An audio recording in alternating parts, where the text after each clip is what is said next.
प्रिय भक्तों, जय श्री राम। स्वामी राम सुखदास जी की पुस्तक भक्ति और भगवान से। भगवान अपने हैं। जब तक संसार के साथ अपने संबंध की मान्यता रहती है तब तक मनुष्य को जो भी वस्तु मिलती है उसको वह अपने ही मान लेता है। परंतु जब सत्संग के द्वारा उसको इस बात का ज्ञान होता है कि संसार मेरा नहीं है, प्रत्युत भगवान ही मेरे हैं, तब उसको अनुभव होता है कि जो भी वस्तु मिली है वह भगवान की है और भगवान से ही मिली है। अतः वस्तु अपनी नहीं है, प्रत्युत उनको देने वाला अपना है। मनुष्य से बहुत बड़ी भूल होती है कि वो मिली हुई वस्तु को तो देखता है पर उसको देने वाले की तरफ उसकी दृष्टि जाती ही नहीं। वह वस्तु को तो अपना मानता है पर उसे देने वाले को अपना मानता ही नहीं। वास्तव में मिली हुई वस्तु जितनी प्यारी लगती है उससे अधिक देने वाले यानी भगवान प्यारे लगने चाहिए। मिली हुई वस्तु से तो प्यार करना पर उसको प्यार देने वाले करना कृतज्ञ बुद्धि नहीं है, ये भोग बुद्धि है। भगवान जैसा कि कृष्ण भगवान जी कहते हैं कि सो अकामयत बहुश्याम प्रजायति। भगवान की इस संकल्प से असंख्य जीवों की सृष्टि हुई। भगवान ने श्री जी यानी राधा जी को भी अपने से प्रकट किया, जीवों को भी अपने से प्रकट किया। इसलिए भगवान हमारे अपने हैं। मैं भगवान का ही हूँ और भगवान मेरे हैं। स्वामी राम सुखदास जी कहते हैं प्रेम लीला तभी होती जब प्रेमी और प्रेमास्पद दोनों बराबर हो, कोई भी छोटा बड़ा ना हो। अतः भगवान ने जीवों को अपने समान अर्थात पूर्ण स्वतंत्र बनाया। इस प्रेम लीला में श्री जी का तो केवल भगवान में आकर्षण रहा, उनसे भूल नहीं हुई, पर अन्य जीवों से मिली हुई स्वतंत्रता का दुरुपयोग करके लीला की वस्तु संसार को अपना मान लिया और वे उनकी तरफ खिंच गए। वे भगवान से प्रेम न करके अब उनकी दी हुई वस्तुओं में ही रमण करने लगे। वो खुद उन वस्तुओं के मालिक बन गए और अपने असली मालिक को भूल गए। जिन्होंने वस्तुओं को अपना मान लिया, जिसने उनको दिया था उससे वो विमुख हो गए। इसलिए हम भगवान को भूल गए।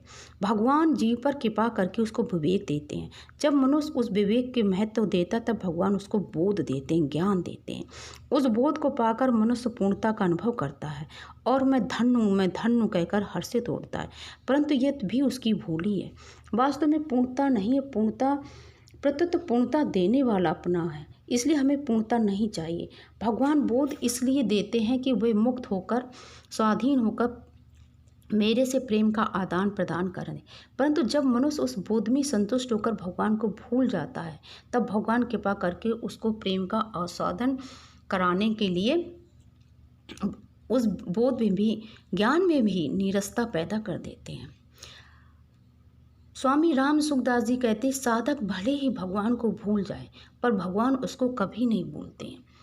इसलिए साधक को भी चाहिए कि वह कहे केवल मैं भगवान का ही, और भगवान उसको अपने खींचने के लिए चेत कराते रहते हैं। भगवान का ये एक विलक्षण स्वभाव है कि वे कुछ भी देते हैं तो इस ढंग से अपने को छिपा कर देते हैं कि लेने वाले को वस्तु अपने ही मालूम देती है। कारण कि संसार में देने वाला बड़ा और लेने वाला छोटा जाना जाता है।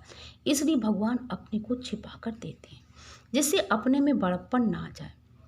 भगवान को अपनी मान्यता है कि भगवान भक्तों के ऋणी हो जाते हैं और कहने लगते हैं मैं तो हूँ भक्तन का दास, भगत मेरे मुकुटमणि। भक्त अपने आप को भगवान के अर्पित कर देता है तो भगवान भी अपने आप को उसके अर्पित कर देते हैं। भक्त भगवान को प्रेम रस देता और भगवान भक्त को प्रेम रस देते हैं। ये यथा माम प्रपद्यन्ते तास्तैव भजाम्यहम्। इस प्रतिक्षण वर्धमान प्रेम की लीला में कौन भक्त है और कौन भगवान है इसका पता नहीं लगता।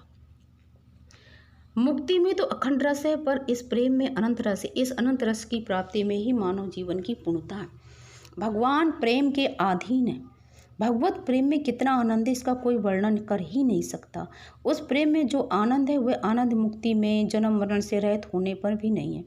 कारण कि मुक्त होने पर, जन्म मरण से रहित होने पर दुखों का नाश हो जाता है और मनुष्य संतुष्ट हो जाता है, कृतकृत हो जाता है। परंतु प्रेम तो प्राप्त होने पर मनुष्य संतुष्ट नहीं होता, प्रत्युत उसका आनंद उत्तरोत्तर बढ़ता ही रहता है। वह प्रेम अविनाशी और चिन्मय है। उसकी प्राप्ति किसी क्रिया से, अभ्यास से अथवा विचार से नहीं होती। विचार से जड़ता का त्याग हो सकता है, अपने स्वरूप का बोध हो सकता है, प्रेम नहीं हो सकता। प्रेम की प्राप्ति में भगवान का और भगवान मेरे हैं इस विश्वास की गाढ़ता से होती है। दूसरे शब्दों में संसार में हमारा जो खिंचाव है भगवान में हो जाए तो वो प्रेम प्राप्त हो जाता है। उस प्रेम को देने वाले भी भगवान ही हैं। भगवान की दी हुई सामर्थ्य से मनुष्य कर्मयोगी होता है। उनकी हुई दिए ज्ञान से मनुष्य ज्ञानी होता है और उनकी दी हुई प्रेम से मनुष्य प्रेमी होता है। मनुष्य में जो भी विशेषता विलक्षणता देखने में आती है वह सब की सब उन्हीं की दी होती है। सब कुछ देकर अपने को प्रकट नहीं करते, यह उनका स्वभाव है। अगर भगवान से कुछ मांगना है तो प्रेम ही मांगना है।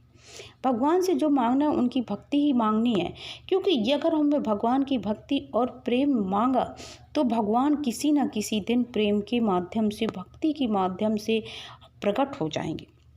अगर भगवान से कुछ मांगना तो भक्तों बस केवल प्रेम ही मांगना। तरह तरह के भगवान लीलाएं करते हैं और अपने हृदय की अंतिम तथा सर्वोत्तम सबसे अत्यंत गोपनीय बात शरणागति का उपदेश देते हैं। भगवान ने मनुष्यों की रचना की है, ना तो केवल अपने सुभोग के लिए की है, ना उसको भोग में लगाने के लिए की है। जय